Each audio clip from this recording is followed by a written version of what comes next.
My name is Jennifer Blackwell.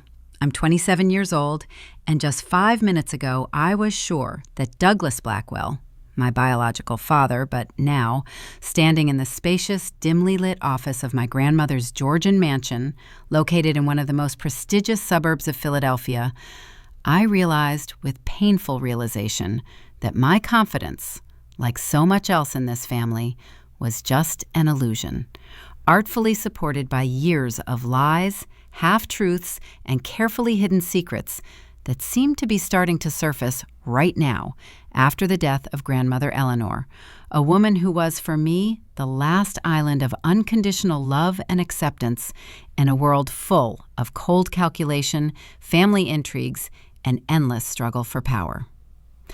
Before we continue, I am very curious.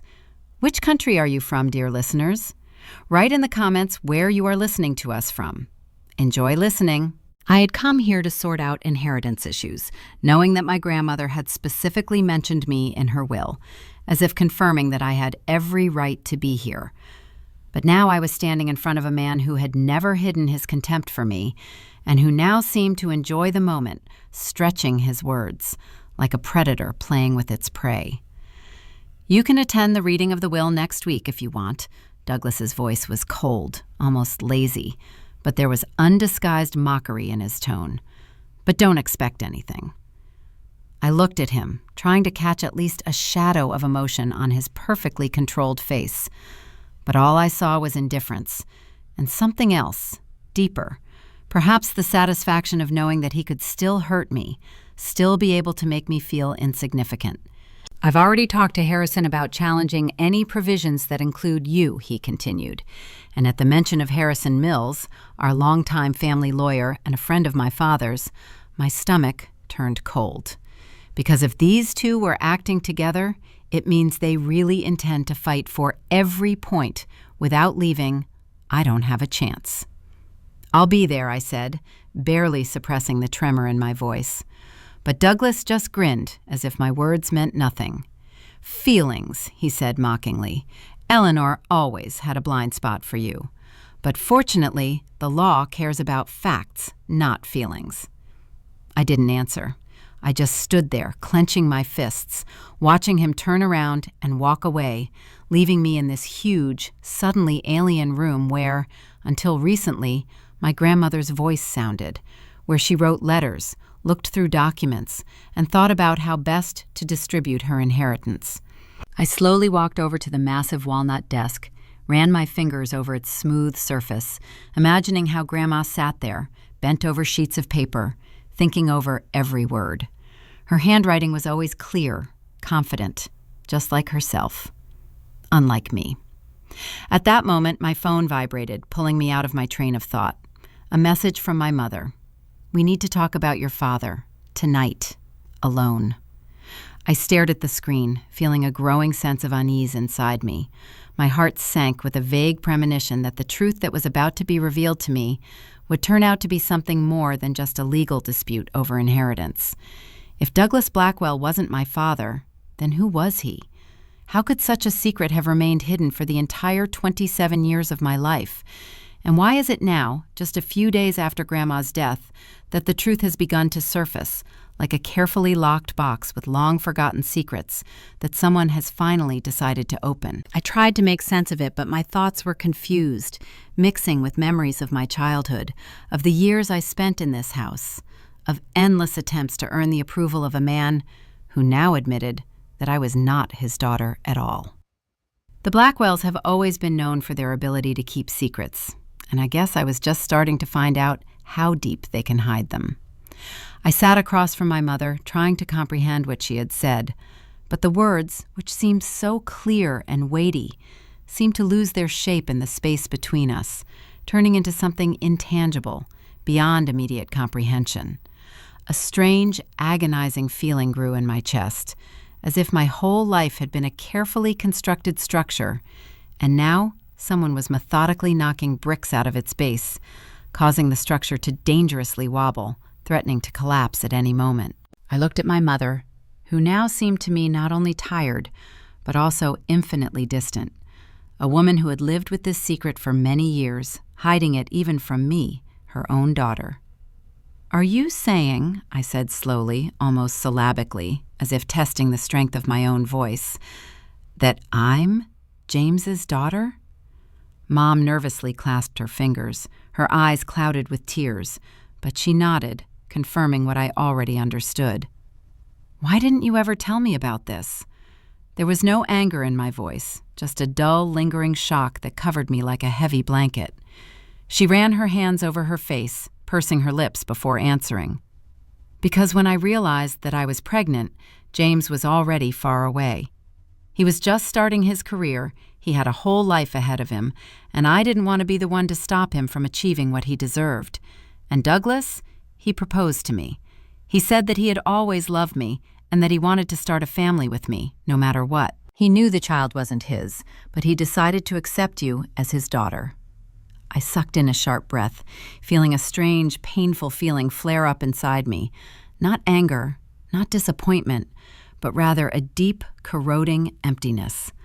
All my attempts to earn his approval, his love, his at least some recognition, all this was in vain from the very beginning, because in his eyes I was never his child.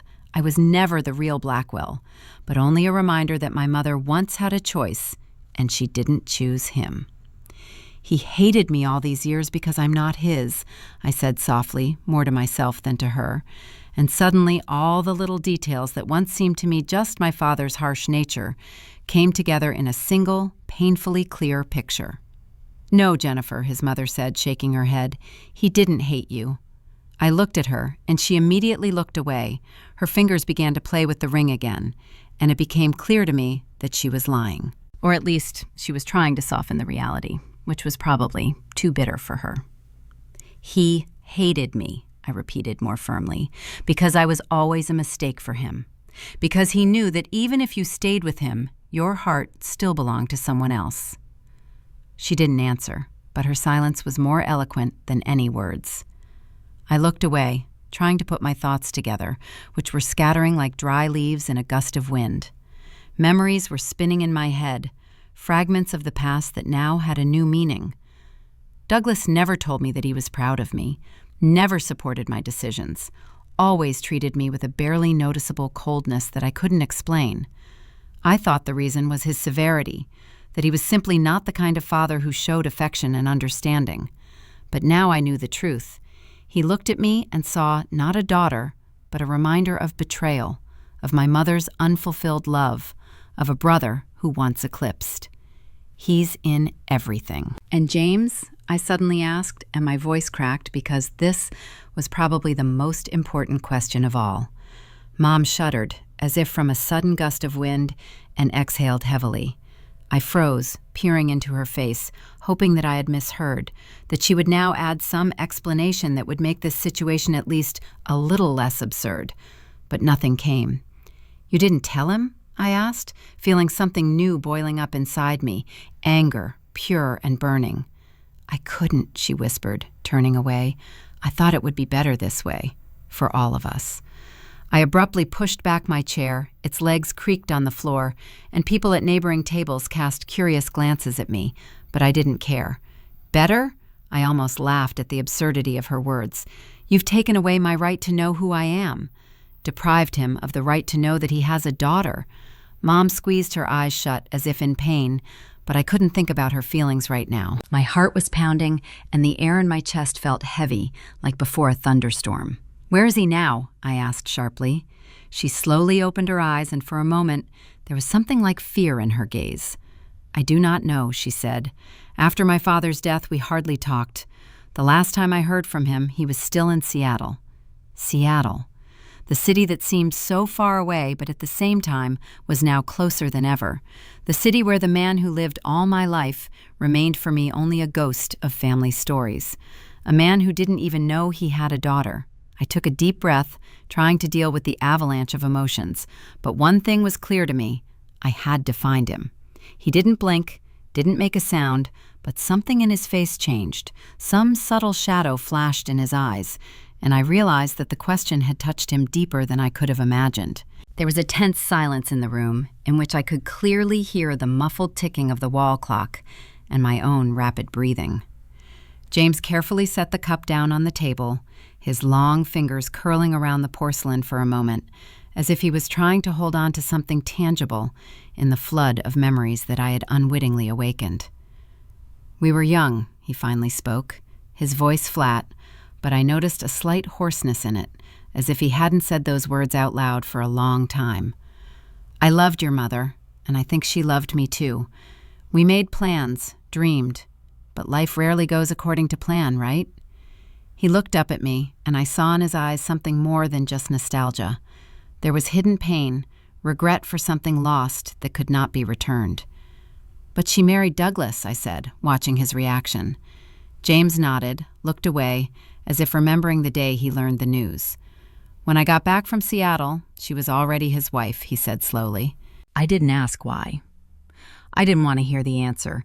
It seemed to me that if I just went to work, if I focused on research, I would be able to drown out the questions that tormented me at night. "But if you knew—" I stopped because I realized that this was the moment I had come for. I should have told the truth now, but the words stuck in my throat, unwilling to obey. James frowned. His brows drew together slightly, and there was a flicker of tension in his eyes. "If I knew what, Jennifer?" I took a deep breath, clasping my hands in my lap, as if that could help me keep control of what was about to burst out. "The thing is," I swallowed, met his gaze, then resolutely continued, "I'm not Douglas's daughter." For a moment he just stared at me, as if not understanding the meaning of what was said. Then his face froze, tensed, and I saw how his fingertips turned white from the fact that he tightened his grip on the cup. "What did you say?"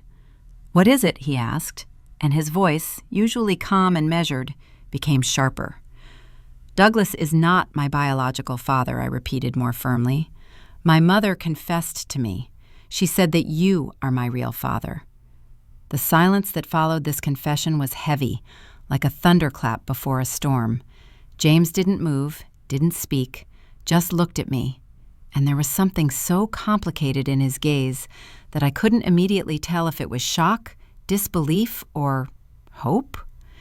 He closed his eyes for a moment, as if trying to digest what he'd said.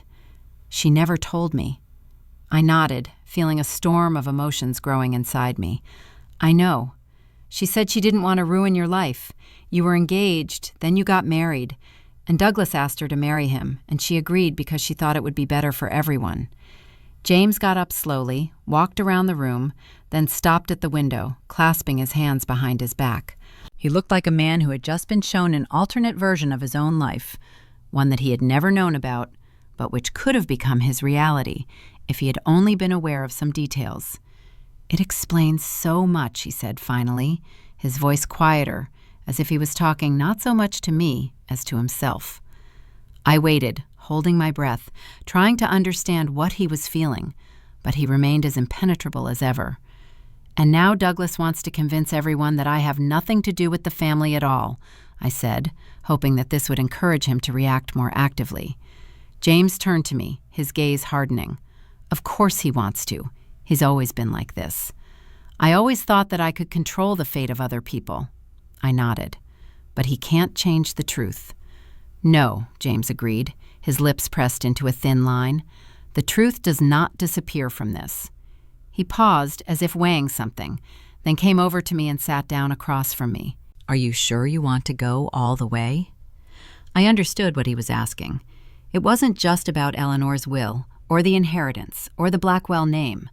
The point was that this truth would change everything. "I want to know who I really am," I said firmly. James looked at me for a moment longer, then nodded, and something like the shadow of a smile appeared on his face. Sad, but at the same time almost proud. "Then we need to do a DNA test," he said. "It's the only way to prove your rights and put Douglas in his place." I felt something turning over in me, a mixture of fear and hope. "Do you agree?" "Of course," his voice became firm, confident, and I saw the same determination that was in me manifest in him. "If it's true, then I want to know. And if it's true," he paused for a moment, then looked at me with something like longing, "then I want to make up for everything I missed."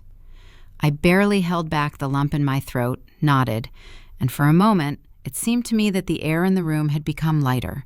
Now I had an ally, and it changed everything. I gripped the letter tightly, feeling rage boiling up inside me, but instead of letting my emotions take over, I took a deep breath, trying to assess the situation soberly. Douglas played dirty, but that was not surprising. He always got his way with cold-blooded calculation, using power, connections, and an impeccable reputation. Now he intended to erase me from the family's history, to question not only my right to inheritance, but also my very identity, my belonging to the Blackwells, and if I did not take decisive steps, he could gain time, and with it, influence on the course of the case. I knew I had to act immediately. The first thing I did was call James, tell him about Douglas's petition, and I heard a heavy exhalation in response, full of hidden irritation. He's trying to delay the process, force you to leave, create an atmosphere of doubt around you, he said, quietly but firmly. This is a classic tactic. He can't directly exclude you, but he can make your claims look questionable. But if we get the test results on time, will it change the situation, I asked, gripping the phone so tightly that my knuckles turned white. It will make your statement much more compelling, but Douglas won't back down so easily, James sounded confident. He will fight to the end. I nodded, even though he couldn't see it. Then I need to talk to a lawyer. With Harrison Mills? There was a hint of skepticism in his voice. No, with Bernard Walsh. He was closer to his grandmother, and apparently he knew more than he was saying. It's a smart decision, James hesitated before adding, if you need my support, I'm here. Those words meant more to me than I could express. I said goodbye and then immediately dialed Walsh's office, making an appointment. When I entered Bernard's office, he greeted me with the same composure he had shown the previous time, but I noticed a slight tension in his movements. I sat down across from him, crossed my arms over my chest, and got straight to the point. Harrison Mills has applied to postpone the reading of the will, I said, watching his reaction. Bernard didn't blink, but I felt his fingers tighten a little on the arm of the chair. It was predictable, he said dryly. Douglas is going to challenge my inheritance using the issue of biological origin, I continued. But if Grandma really knew the truth, then she included me in her will not as Douglas's daughter, but as a granddaughter by blood. Bernard leaned forward slightly. His gaze became intense. And what exactly do you want from me, Miss Blackwell? I want to know if she's envisioned this scenario, I said bluntly. Bernard didn't answer right away, then sighed softly and bowed his head as if weighing the consequences of his words. The only thing I can tell you now, he finally said, choosing his words carefully, is that Eleanor Blackwell was a far-sighted and calculating woman. She didn't leave important matters to chance. Does this mean that she foresaw such a development? It means that you have to be prepared for anything, he replied evasively, then stood up, making it clear that the conversation was over. I left his office with conflicting feelings. He didn't say anything specific, but there was a clear hint in his words. Grandma knew more than she was letting on, and if she really was as perceptive as Bernard hinted to me, then the will could hide something that could completely ruin Douglas's plans. The next 2 days dragged on for an excruciatingly long time. I tried to keep myself busy, but thoughts of future events haunted me, surfaced in my head, forcing me to scroll through possible scenarios over and over again. When the call came from the lab, I froze, clutching the phone with both hands. The employee's voice was smooth and businesslike, but when he read out the conclusion, my breath caught in my throat. James Blackwell was indeed my biological father. I closed my eyes, feeling a hurricane of emotions rising inside me. It was official confirmation of what I'd always suspected, but the realization hit me like an avalanche anyway. Now I had indisputable evidence. Now I knew who I was. Now I could fight for my place in this family. But most importantly, Douglas couldn't deny the truth now. I called James. He answered almost immediately, and I heard something new in his voice. Not just tension, but rather excitement, which he was trying to hide. "The results are back," I said. "And?" I smiled, even though I knew he couldn't see. "You're my father." There was silence on the other end of the line, followed by a slow exhale. I've always felt something, he confessed quietly. I gripped the phone tighter, feeling my life unfold in front of me in a new light. Now we have proof, I said. Now Douglas can't eliminate me. No, James agreed, but he'll try. Be ready. I nodded, even though he couldn't see it. I'm ready. I squinted, trying to decipher the expression on Harrison's face, in which, through his constant politeness, there was a subtle shadow of anxiety, or maybe a warning. He knew more than he was letting on, and it was obvious. But what exactly was he trying to convey to me between the lines? Was he just a dedicated lawyer running an errand for his client? Or was there a warning hidden in his words that I didn't realize the depth of the coming battle? Douglas has always been aggressive when it comes to money, I said coldly, crossing my arms over my chest. But as far as I know, Eleanora Blackwell's will has already been drawn up and certified, which means his influence is limited. A will, yes, he agreed slowly, bowing his head slightly. But the Blackwell Family Trust Fund is a completely different matter. Explain. Unfortunately, I am not authorized to disclose the details until the will is officially announced. He leaned back, his fingers interlocked in the lock. But I strongly advise you, Jennifer, to consider Douglas's proposal. Why? I sounded not only adamant, but also genuinely curious. Because it might be the only chance to get something, he said, after a short pause. I felt a chill run down my spine. Are you implying that he can achieve my complete exclusion from the inheritance? I'm just saying that family finances are more complicated than just the distribution of assets under a will, he replied evasively. Your grandmother managed the family's fortune for decades, and her decisions were strategic. In some matters, her will might contradict what you think is fair. My grandmother, Eleanora Blackwell, was indeed a woman who was always a few steps ahead of the rest. If she suspected my true identity, she could have taken steps to protect me. But she could also have left loopholes for Douglas, anticipating his possible protests. I remembered her gaze, her rare but apt words, her way of not just reacting, but managing events. I'm not going to accept handouts, I said firmly. Then get ready for a long fight, he sighed, and stood up, making it clear that the conversation was over. See you at the reading of the will. I left the office feeling tension in every muscle. Douglas hoped that I would agree, that I would be afraid, that I would falter under pressure. But if he really believed that I would give up what was rightfully mine, then he didn't know me well. It was the morning of the reading of the will, and I entered the law firm's boardroom, where all the interested parties were gathered. Douglas sat in the center of the long table, his posture radiating confidence. But I knew there was anger and fear behind that facade. He's used to controlling the situation, and now he's faced with a factor he couldn't have predicted: me.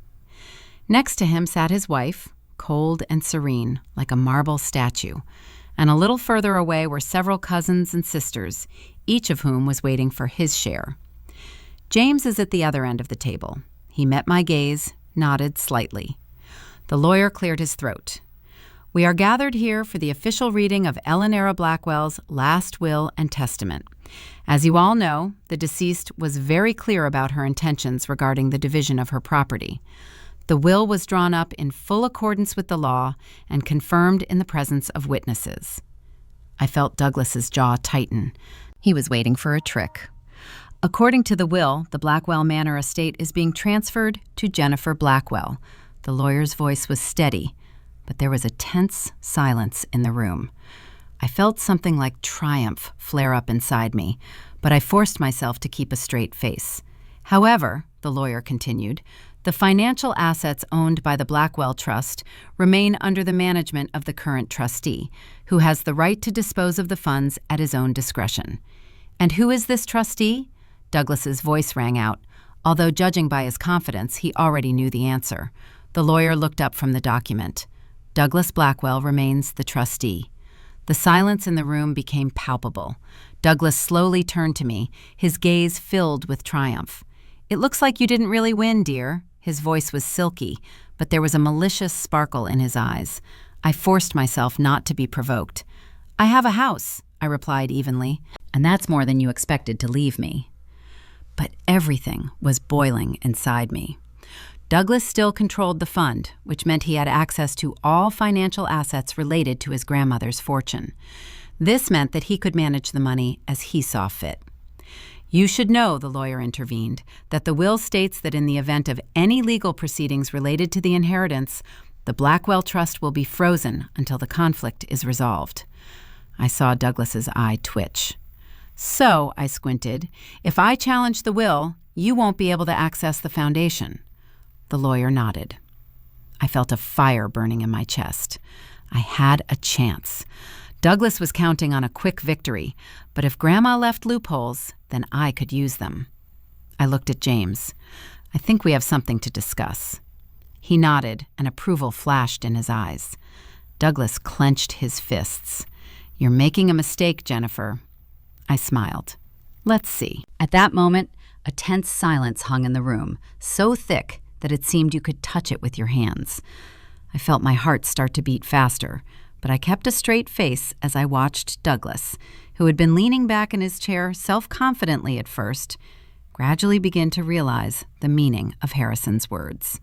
His eyes narrowed, his fingers curled into a fist, and muscles clenched on his cheekbones, the first sign that he was beginning to lose control of the situation. What exactly does that mean? His voice was flat, but there was tension in it. Harrison slowly closed the folder, placing his palms on top of it, and looked at the audience. As you all know, the Blackwell Family Trust was established many years ago with clear conditions regarding the right of inheritance. The main criterion for gaining access to the main assets of the foundation is the presence of a direct biological connection with the founder of the family, namely Robert Blackwell, the founder of the dynasty. There is also a clause in Eleanor Blackwell's will that leaves this condition in effect, ensuring that the inheritance passes only to blood descendants. I could almost feel Douglas shudder inwardly, although he remained outwardly collected. What are you getting at, Harrison? His voice was cold, but I noticed a thin film of sweat forming on his forehead. The lawyer paused before continuing. In recent days, I have become aware of facts that may affect the distribution of inheritance. I have received information, confirmed by reliable sources, that Douglas Blackwell is not a biological descendant of the Blackwell family. At that moment, a muffled hum broke out in the room. Someone whispered sharply. Someone took a sharp breath, and Douglas slowly turned to me. Icy anger could be seen in his gaze, in which disbelief, rage, and possibly fear were mixed. He realized that this information came from James and me. This is absurd, he said through gritted teeth, but there was no previous confidence in his voice. That's a lie, slander. We have the evidence, Harrison replied evenly, taking several documents out of a folder and laying them out in front of him. Original adoption records, medical certificates, as well as testimony from a person who worked at the hospital where the adoption was carried out. Douglas abruptly jumped up from the table. The chair flew back with a crash. This is a brazen attempt to deprive me of my legitimate inheritance, he growled, clenching his fists. You have no right to question my belonging to this family. On the contrary, Harrison calmly retorted, leaning back in his chair. It was you who first questioned Jennifer's biological connection with the Blackwell family. The irony is that your own blood was far from this line. Douglas froze, realizing the scale of the disaster. It doesn't change anything, he tried to back away, but his voice was shaking slightly. My mother and father raised me as a Blackwell.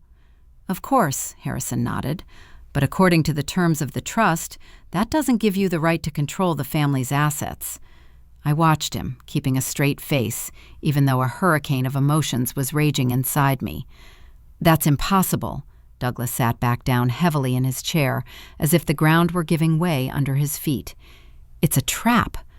It's true, James said calmly, who had been silent all this time, watching the development of events. He leaned back, clasping his fingers on his chest, and his voice came out with an almost lazy confidence that infuriated Douglas even more. You've been trying to use the law against us for so long that you haven't even realized how you've exposed yourself. You've known that, Douglas exhaled slowly, all this time. I found out recently, James replied, but just in time to stop you. There was a deathly silence. Douglas looked at us with an expression as if we had just destroyed his whole world.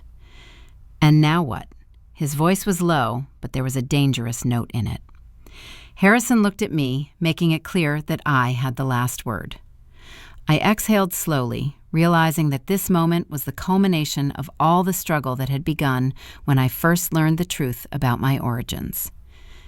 Now, Douglas, I said, looking him straight in the eye, you no longer have control over the trust or the inheritance.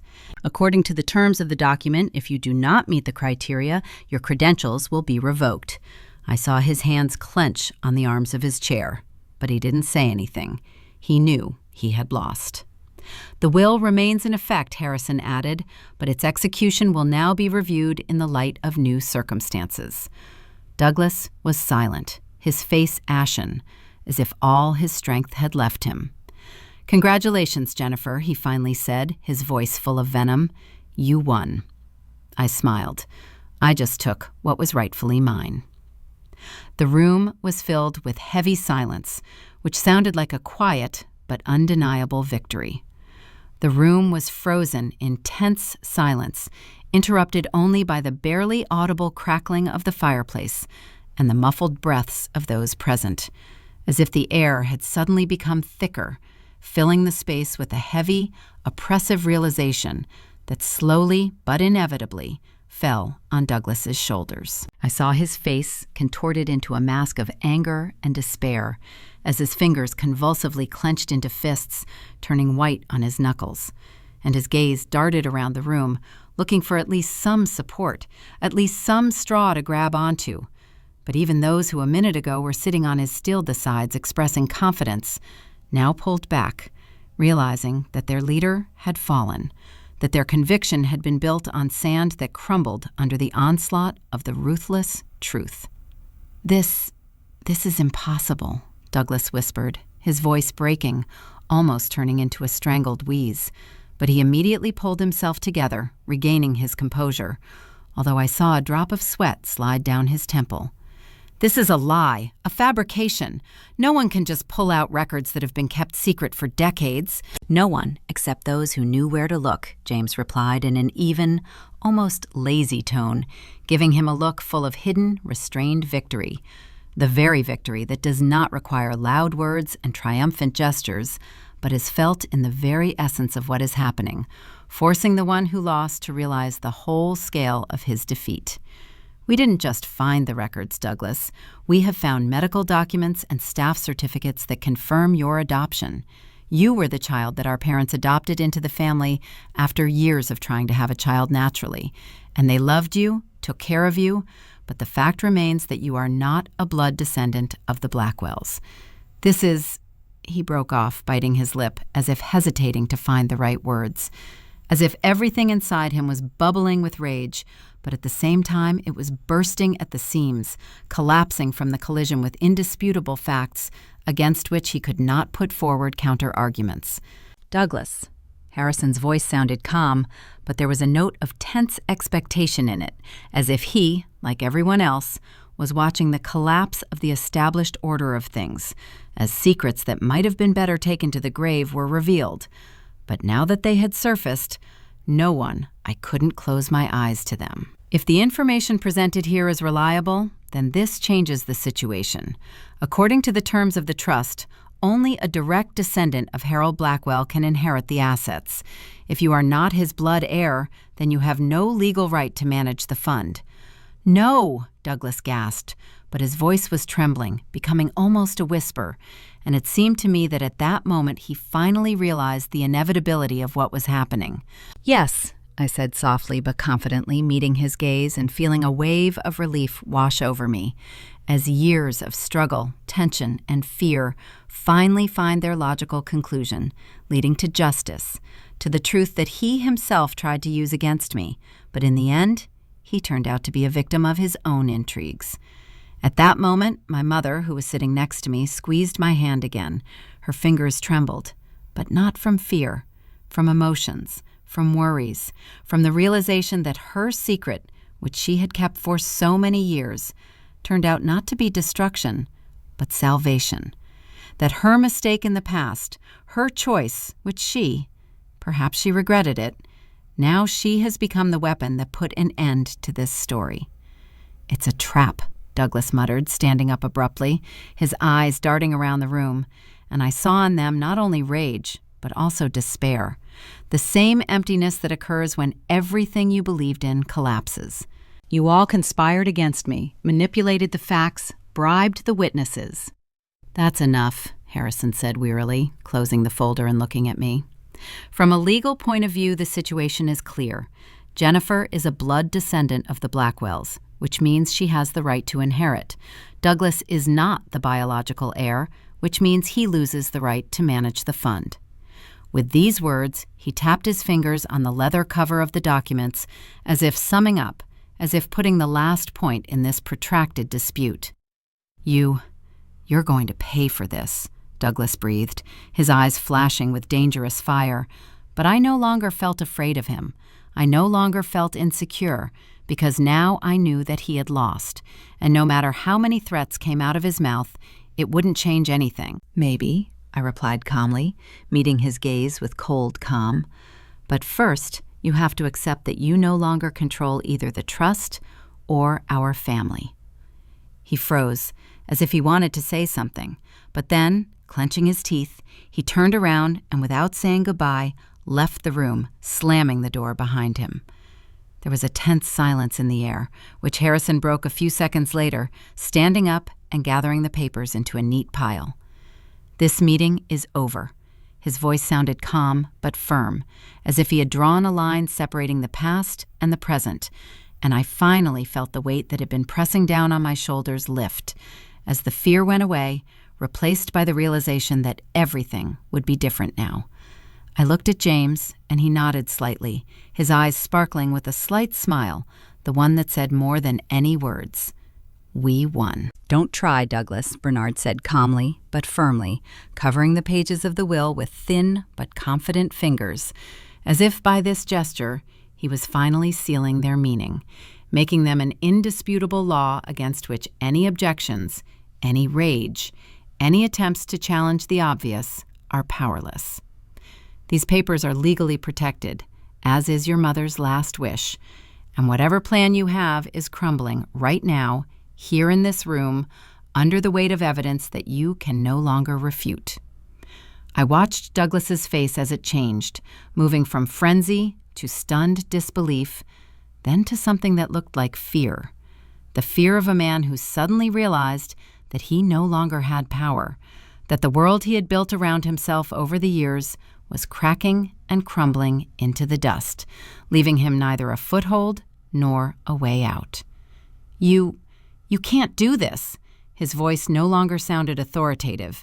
It was hoarse, ragged, full of anger that broke into panicked despair. "I was the heir. I managed this house, this family. I controlled all financial flows, all assets. You can't just erase me from the equation." "You erased yourself, Douglas," James replied calmly, crossing his arms over his chest. His gaze was cold and ruthless, but there was no gloating in it, only a firm realization that justice, albeit belatedly, had prevailed. "If you hadn't been so obsessed with your own power, if you hadn't tried to erase Jennifer from the history of this family, maybe things would have turned out differently." Douglas shook his head like a man who refuses to believe in his own defeat, but I could see the understanding in his eyes. He had lost. "It's a trap. This is a setup," he muttered, but his words no longer had any weight. They could not change what was written in the will, could not refute the facts printed on paper, could not destroy the truth that finally came to light. "This is justice," I said, feeling a wave of relief rise in me, that sweet, slow certainty that comes when years of pain, lies, and fear suddenly give way to the truth, when you no longer have to prove your right to be part of the family, because the law itself, the story itself, is now worth it, on your side. And now you're going to have to deal with it. "I won't accept it." Douglas spun around, as if ready to hurl the nearest object at the wall, his hands trembling with tension. But he immediately forced himself to freeze, breathing heavily, as if realizing that any outburst of rage would only confirm what had been said about his character. I will challenge the will. I will file a lawsuit.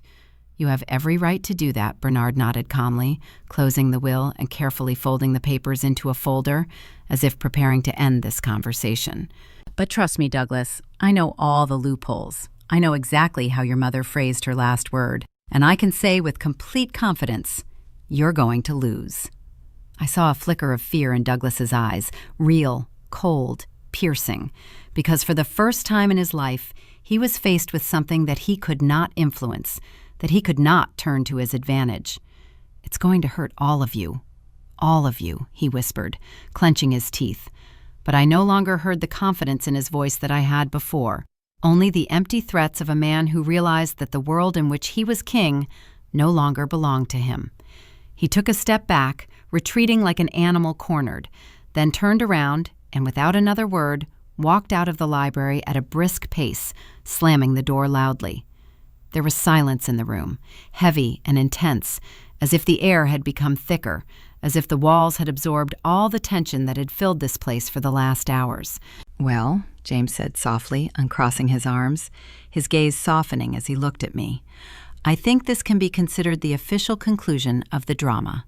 I smiled faintly, although a hurricane of emotions was still raging inside.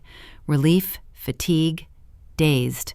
The realization that this was the end of a long, exhausting struggle, the end of a confrontation in which I finally emerged victorious. Bernard stood up carefully, leaning on his cane. His penetrating gaze swept over me, and he nodded slightly, as if confirming that he was satisfied with the outcome of the case, that now that the will had been executed, justice had prevailed. "Eleanor would be proud of you, Jennifer," he said softly, and his words, spoken without excessive sentimentality, without exaggerated solemnity, sounded more important to me than any confessions. I took a deep breath, trying to digest everything that had just happened, realizing that now my future was a blank slate on which there were no more stains of other people's intrigues, no fears that had held me down all these years. I looked at my mother, and her eyes were filled with tears, but they were tears of relief and joy, albeit mixed with the bitterness of the past. "It's time for us to go home," I said softly, taking her hand. She nodded, squeezing my fingers tightly, and at that moment I realized that everything was really going to be different now. I watched Douglas as he staggered out of the house, his face contorted with rage and impotence, tearing off his tie as if it were strangling him, as well as the ring of truth that finally caught up with him. His loud footsteps echoed across the marble floor, accompanied by angry shouts full of threats, but we all knew that these were nothing more than the empty words of a man who had lost everything. He hoped that the court would be able to restore at least some of his power, but even he probably already realized that he would lose, not only legally, but also morally. Harrison, who had been keeping in Douglas's shadow, now looked as if someone had pulled the ground out from under him.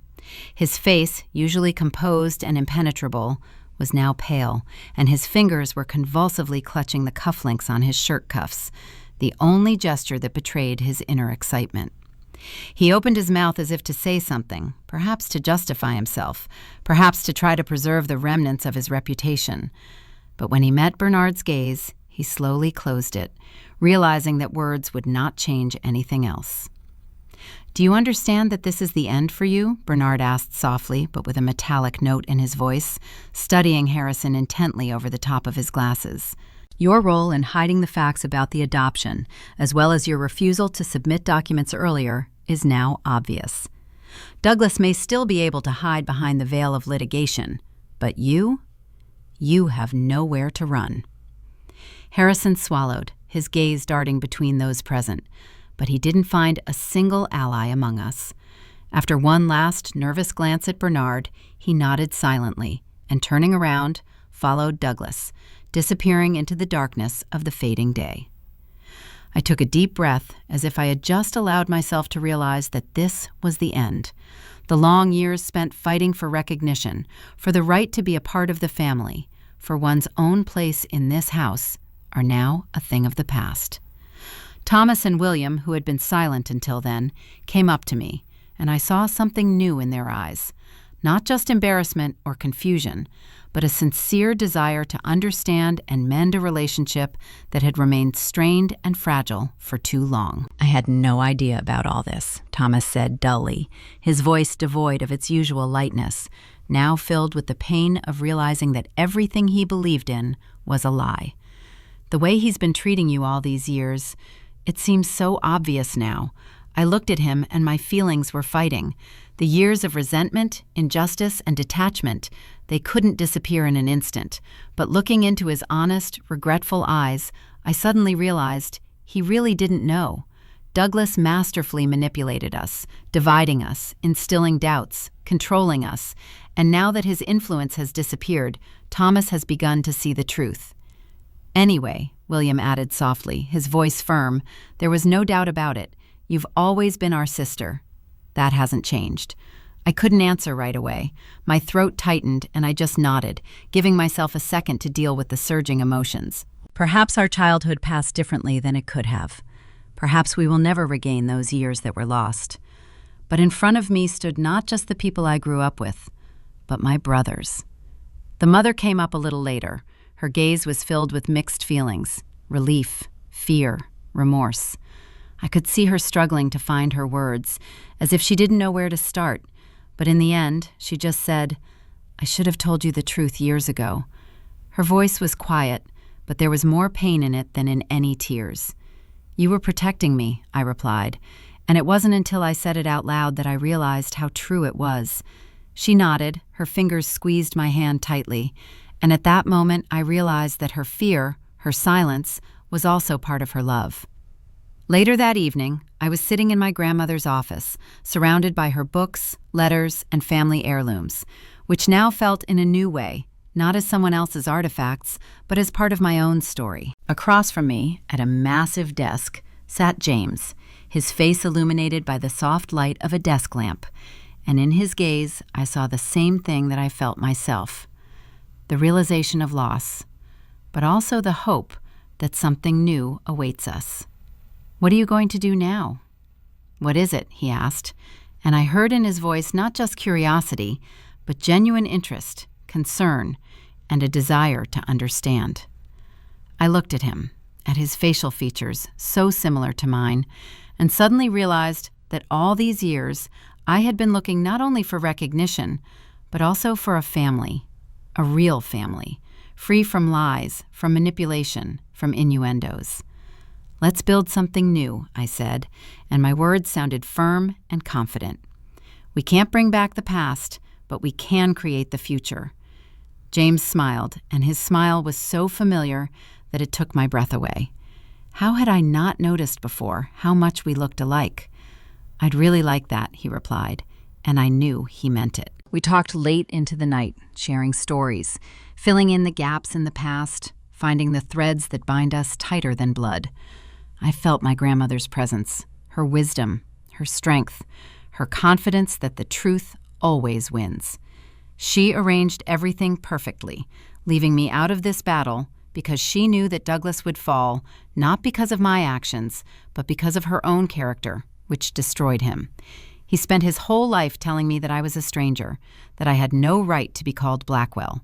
The irony was that he was the real outsider. I took a deep breath, allowing myself to finally let go of the past. Now I had a family, real, and that was the most important legacy my grandmother left me.